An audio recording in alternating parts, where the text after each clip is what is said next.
Hola amigos, ¿cómo están? Vamos a continuar con el curso de Excel y en esta ocasión vamos a ver una función que es muy interesante. Esta función se llama sustituir. Esta función nos sirve para sustituir en una cadena de caracteres algún texto. Por ejemplo, aquí tengo dos cadenas de texto donde podemos reemplazar lo que nosotros deseemos dentro de ellas. ¿De acuerdo? Voy a empezar con la primera frase que es esta. Estamos aprendiendo Excel en YouTube. Suponiendo que quisiéramos sustituir alguna palabra o ciertas palabras de la frase, podemos hacerlo con esta función. Simplemente ponemos sustituir, después nos dice el texto. ¿Dónde voy a tener el texto? De esta celda, que es la celda B8. Pongo una coma y después me dice cuál es el texto original. En el texto original voy a reemplazar en YouTube. Voy a poner en YouTube. Después ponemos una coma y voy a poner el nuevo texto que quiero que aparezca. De manera autodidacta.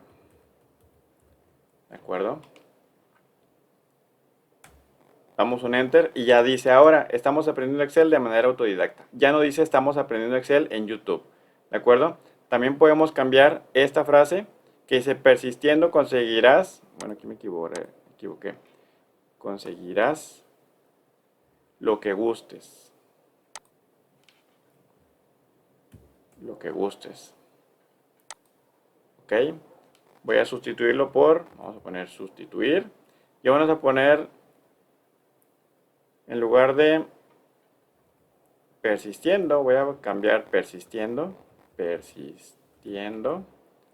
voy a poner luchando, ¿de acuerdo? Por luchar por nuestros intereses, o nuestros metas, nuestros logros, ¿de acuerdo? Voy a sustituirlo, y ahora dice luchando conseguirás lo que gustes, ¿de acuerdo?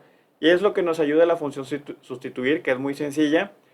Como ven, podemos cambiarlo al final. En medio simplemente es que el texto que estemos buscando aparezca dentro de la cadena de texto y Excel en automático nos lo sustituye, nada más indicándole dónde está, que es la ubicación de la celda, cómo se llama lo que voy a reemplazar y el texto nuevo que voy a incluir. ¿De acuerdo? Es muy sencillo, muy fácil, por lo que les dejo hasta aquí el video. Espero les haya gustado, les sirva para que ustedes puedan utilizarlo dentro de sus labores diarias. Espero les haya gustado, suscríbanse al canal y los espero en los siguientes videos. Que estén bien, hasta luego.